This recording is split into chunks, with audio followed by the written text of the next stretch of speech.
Ja, hej. Jeg hedder Lone Storgård, og jeg er uddannet ergoterapeut og jobber som specialkonsulent i Helseetaten i Oslo Kommune. I Helseetaten der har vi Almers Hus, og vi er også en del af Udviklingscenter for sygehjem og hjemmetjenester i Oslo. I Almers Hus har vi har mye teknologi, og jeg skal snakke lidt om det senere i præsentationen. Men temaet i dag, det er ensomhed og velfærdsteknologi. Jeg starter med at snakke lidt om ensomhed og om, hvor vanligt er det, og findes der nogle tiltag for at modvirke ensomhed. Og så vil jeg snakke lidt om nogle få teknologier, præsentere dem, og hvordan er det, vi kan tage de i brug for at modvirke ensomhed. Og så til slut en afslutning og en konklusion. Det er utrolig vigtigt, at vi planlægger alderdommen. Og det siger et nyligt studie, at vi er egentlig vældig gode til at planlægge, hvordan vi skal bo. Og vi tænker på økonomi, og vi tænker på at holde os i fysisk aktivitet. Men når det gælder det sociale livet, så har vi faktisk en vej at gå. Det er faktisk kun 3 ud af 10, som har tænkt på, hvordan vi skal holde os aktive efter endt arbejdsliv. Og ofte så tager vi det med venner og socialt liv med kolleger. Vi tager det lidt for givet. Men når vi bliver ældre, så kan venskab kan ændre sig med årene. Og man ser specielt i overgangen fra arbejdsliv til det at blive pensionist. Jeg tager en liten opsummering og nogle anbefalinger, som vi kan have med videre. Vældig stor fokus på, at vi må planlægge alderdommen for at reducere ensomheden. Så det at holde kontakt med familie og venner, holde dig i aktivitet, fysisk, psykisk og socialt, og kanskje tænke på, hvor er det bedst at bo, alene, sammen med andre. Og man ser, at deltagelse i frivillig sektor, det er faktisk forbundet med bedre helse, både mentalt og fysisk. Men man ser også, at når du bliver ældre, så deltager man faktisk mindre i frivillig arbejde. Og så det at begynde at tænke på at bruge teknologi som støtte, og det at bruge teknologi eller starte op, før det bliver for sent. Før det bliver for vanskeligt. Men lidt om ensomhed. Hvad er ensomhed egentlig? Der snakker man om social isolation, og man snakker om ensomhed. Det er 2 ulike, men relaterede fænomener. Den sociale isolationen handler mere om manglen på kontakt med andre mennesker, og det kan være frivillige eller ufrivillige. Men ensomhed, det er mere en subjektiv følelse af mangelfulde sociale relationer. Og det er et studie, man nylig har gjort, og der ser man, at det er vigtigt, at samfundet de faktisk også sætter ind tiltag for at reducere ensomhed og social isolation blandt ældre. Og det handler om mere end bare trivsel. Man ser, at sociale bånd faktisk kan redde liv, og det er derfor vældig dyrt at investere, eller forsøge at investere i et stort og varieret netværk i løbet af livet. Og på samfundsplan også det at lægge til rette for mødepladser, for at man kan være aktiv også som ældre. Hvor vanlig er ensomhed egentlig? Der ser man en tydelig forskel på, om man bor alene, eller om man bor sammen med andre. Aleneboende seniorer opgiver i højere grad, at de er mere ensomme, end om man sammenligner med seniorer, som bor i flerpersons husholdninger, altså bor sammen med andre. Der er flest aleneboende, som føler sig ensomme, det er faktisk 53%. Og for ældre, som bor med andre, er ensomheden man føler sig cirka 19%, som føler sig ensomme. Man ser, at de fleste seniorer, de faktisk er sociale, og faktisk også i lige stor grad som befolkningen ellers. Og man ser en forskel, at når du bliver ældre, så er du mere sammen med familien, end yngre personer er. Men der er så også en forskel, for når man går blandt de ældste ældre, det vil sige de, som er 80 år eller mere, så er det flere, som har lige til vennerkontakt. Og faktisk så sjældent som op til 1 gang per måned. Og det er det er faktisk 14% af de, som er over 80 år eller ældre, som opgiver, at de kun har kontakt 1 gang per måned, cirka. Og sandsynligheden for det, eller grunden til, at det sker, det er vel, kan være, at når du bliver ældre, har du svækket helse, og ved økende alder, så falder venner fra. Ja, kan man modvirke ensomhed? Ja, det kan man faktisk. Det er vigtigt at tænke på, at man skal planlægge alderdommen. Vi må planlægge, hvordan er det, vi skal holde os socialt aktive. Og så siger myndighederne, de har en strategi for at fremme helse og livskvalitet i befolkningen. De siger også, at social deltagelse og medvirkning er vigtigt for at forebygge eller modvirke ensomhed. Og det at finde noget, som kan give dig mening, som kan give hverdagen mening. Og der er det utrolig vigtigt at tænke på, at vi er forskellige, vi mennesker, uafhængige af alder. 2 80-åringer kan have forskellige interesser og hobbyer.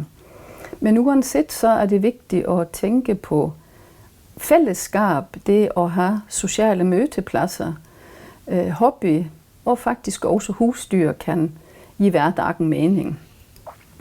Og så ser man, at ny teknologi, det kan også være gammel teknologi, kendt teknologi, social støtte og sociale programmer, de kan også bidrage til at reducere ensomhed blandt ældre.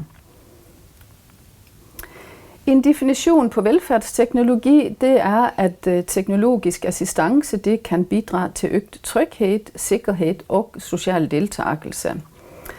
Mobilitet og fysisk og kulturel aktivitet, og det kan styrke den enkeltes evne til at klare sig i hverdagen, til trods for sygdom og social, psykisk eller fysisk nedsat funktionsevne. Og jeg snakker her primært om, hvordan teknologi kan reducere eller kan være med til at forebygge ensomhed hos ældre.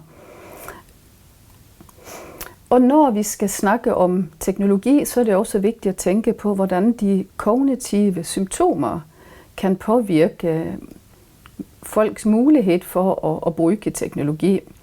Jeg skal ikke snakke en masse om de kognitive udfordringer, fordi det er jo noget, som de fleste af jer, som hører på her, kender til. Men utrolig vigtigt altid at tænke på, at de kognitive udfordringer, de kan påvirke hverdagen. Og de kan have stor betydning for at opretholde et socialt liv, og det at mestre teknologi også. Og så ser man også, at komplicerede omgivelser, de kan faktisk gøre dig ensom. Så før jeg begynder at snakke om velfærdsteknologi, så er det vigtigt at nævne, hvor stor betydning omgivelserne har for at forebygge ensomhed eller for at deltage. Finder du ikke frem, kan du ikke bruge porttelefonen, ikke købe busbillet, læse bustabellen osv., så kan det jo være risiko for at miste sociale aktiviteter, som man har lyst til at gå til. Og der ser vi, at universel udformning, det kan gøre omgivelserne mere forståelige. Det at finde rundt, finde frem til indgangsdøren til seniorcenter, du skal på, finde frem til toilettet osv., der er det vigtigt med oversigtige omgivelser, farver og kontraster og god og tydelig skiltning for at finde frem. Og når vi så snakker på teknologi, det er jo også en del af omgivelserne, så ser vi, at store knapper, enkel, forståelig, tydelig brugergrænsesnit på teknologien kan gøre en stor forskel. Så det med at finde ud, jeg vil gerne være social, finde frem og så finde hjem igen, er et vigtigt tema for at opretholde det sociale og aktive livet. Og der ved vi bare det at tage imod besøg, kan det at have en kompliceret porttelefon være vanskelig. Og der er det vigtigt, at en porttelefon har klare instrukser i stor skrift, som får mere om, når det ringer på døren. På billederne, som vi ser her, er der et tydeligt symbol på, at det ringer på. Der er også et tydeligt symbol på, hvordan jeg skal snakke, hvordan jeg skal åbne for porttelefonen, og der er klar videosamtale. Og vi ved, at folk faktisk har ikke ville tage imod besøg, fordi det er for kompliceret at bruge porttelefonen. Og vi har alle sammen prøvet at skal hen og besøge nogen, hvor vi ser, at allerede før vi får en demens, så er det utrolig vanskeligt at finde frem og ringe på til rigtig person, vi skal besøge. Og så også det fortsat med at finde frem, finde ud, finde hjem igen. Der ser man, at personer med demens og kognitiv svigt, de kan have udfordringer med at finde frem. Og har du og pårørende kan kanskje også blive lidt ængstelige, og de kan fortælle eller hindre personerne i at gå ud. Og det gør jo også, at man bidrager til ensomhed og isolation. Så det at tænke på, at der findes mange lokaliseringsløsninger, som kan gavne i hverdagen. Og der kan man bruge det, man allerede har. Er man vant til at bruge en smart telefon, ved man, at personen, som har problemer med at finde rundt, bruger en smart telefon, så kanskje laste op forskellige. Man kan bruge Google Maps og andre ting, men når man ikke kan bruge det længere, så findes der en del Find My telefon-apper, både til Android og til iPhone, som kan være med til at finde personen, om de har telefonen på sig. Så findes der også en del sporingsbrikker, nogle små, som kun har kanskje 100 meters finde- eller rækkeevne, men den, som jeg viser på billedet her fra Otium, den kan spore dig nærmest, hvor du er. Og den kan du let putte i væsken, kanskje i lommeboken, i jakken osv. Og så findes der også GPS- eller lokaliseringsløsninger, man kan låne fra kommunen. Det er ikke alle kommuner, som udlåner det, men mange gør. Men det, som er utrolig vigtigt, uanset om du vælger løsninger for dig selv, private, eller du låner fra kommunen, så må det sættes i system, hvem er det, som skal supportere, og hvem er det, som skal finde personen, som kanskje har gået sig bort. Når du bliver ældre eller får en kognitiv svigt, så kan det være vanskeligt at huske, hvilken dag vi har, hvilken dato det er, og bare det at planlægge dagen for at være social kan også være utrolig vanskeligt. Og der kan man kanskje langt på vej bruge den smart klokke eller smart telefon, som man allerede har. Og du kan også bruge en god klokke, men vigtigt at vide, hvilke type tegns, hvilke symboler er det personen, som har klokken, kan læse. Der findes forskellige dag- og natkalendere, og så findes der kalenderapper med påminding, hvor du kan lægge ind aftaler. Og der findes elektroniske kalendere, hvor også med påminding. Og på de 2 sidste, både kalenderapperne og elektronisk kalender, de kan fjernstyres af pårørende. Så er jeg pårørende, så kan jeg lægge ind en aftale om, at på søndag skal du møde op til konfirmation for eksempel. Og det at erstatte gamle gule post-it-lapper og andre systemer, som ikke fungerer, men nogle af de her elektroniske planlægningsløsninger kan gøre en stor forskel. Det at have struktur på dagen, opretholde rutiner, kan være med til, at du fortsætter med sociale aktiviteter, og du kan huske aftaler med venner og familie. Vi ser også, når du bliver ældre, når du får en demens, kan det at kommunicere, altså det at bruge en vanlig telefon, er utrolig mange, både for ældre og personer, som har en kognitiv svigt. Det kan både være det at ringe til nogen, og det at modtage en telefonsamtale. Et helt enkelt tiltag, det er, om man allerede har en smart telefon, så kan man gøre den enklere. der findes apper, som kan installeres, så telefonen får et mere brugervenligt udseende. Og det findes til både Android og til iPhone. Og de, som så ikke kan nyttiggøre sig eller bruge en smarttelefon, der findes der en simpel skærm, som der ser på billedet her, hvor dine kontakter kan lægges ind på skærmen, og så er det bare at trykke på skærmen, så opnår du kontakt. Og der har man mulighed for at både ringe til, og man har mulighed for at ringe ud også. Og der ser vi ved udprøvning, at flere, som har en lettere til moderat demens, de kan faktisk bruge denne kommunikationsskærmen.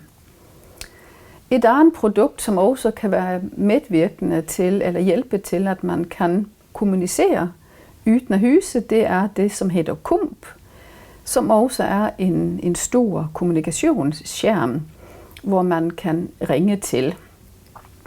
Og der så man faktisk under covid, var der et projekt på sygehjemsetaten i Oslo Kommune og Oslo Met, hvor man satte ud KUMP på mange af beboerrummene, og der så man, at selv beboere med alvorlig grad af demens kunne nyttiggøre sig af KUMPen. Nu har jeg snakket lidt om teknologi, og målet med at tage i brug teknologi, det er at tilrettelægge for mestring og sørge for, at folk kan klare sig selv længst muligt. Teknologi det bliver ofte set på som en løsning, men at tage den i brug på rigtig måde kræver kompetence og opfølgning. Men vi ser jo også, at det kræver kompetence, det at vælge den rigtige teknologi. Hvilken teknologi kan give mig en bedre hverdag? Og når vi så snakker teknologi, så er der jo mange, som siger, at jamen, jeg har jo en demens, eller jeg er jo gammel, jeg kan ikke bruge teknologi. Så hvordan kan vi få teknologien til at fungere hjemme hos folk? Og der ser vi faktisk, at klinisk erfaring viser, at personer med demens, de kan nyttiggøre sig af teknologien. Og der er en vældig stor forskel i, om man forstår teknologi, eller man kan nyttiggøre sig af det. Så vigtigt at forklare, at selvom du ikke forstår det, så kan du kanskje alligevel drage nytte af teknologien. Men det er utrolig vigtigt med oplæring og støtte. Og for nogen er det fint at bruge allerede kendt teknologi. Som for eksempel en iPad med en app. Nu er jeg kommet til afslutningen, og der har jeg en liten konklusion. Og det er, at vi må planlægge alderdommen. Og det at tænke på, hvilke boformer vil vi bo alene, eller vil vi bo sammen med andre. Og der ser man jo, som jeg nævnte tidligere, at man er mere, eller føler sig mere ensom, om du bor alene. Og så det at tage i brug teknologi kan være med til at modvirke ensomhed, og kan være med til, at du er mere social. Så tag i brug teknologi for at opretholde kontakt med venner og familie. Eller også bruge teknologi for at deltage i aktiviteter. Komme på de mødepladser, som er at deltage i frivillig arbejde, som du er interesseret i. Men vi ser også, at du må få hjælp til og support til at mestre teknologien, eller mange må få hjælp og support til det. Teknologien gør ikke sig selv. Vi ser også, at behovet og evnen til at bruge teknologi, det kan ændre sig over tid.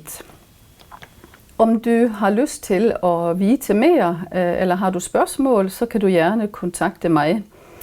Og mailadressen, det er almarshus@hel.oslokommune.no. Tak for opmærksomheden.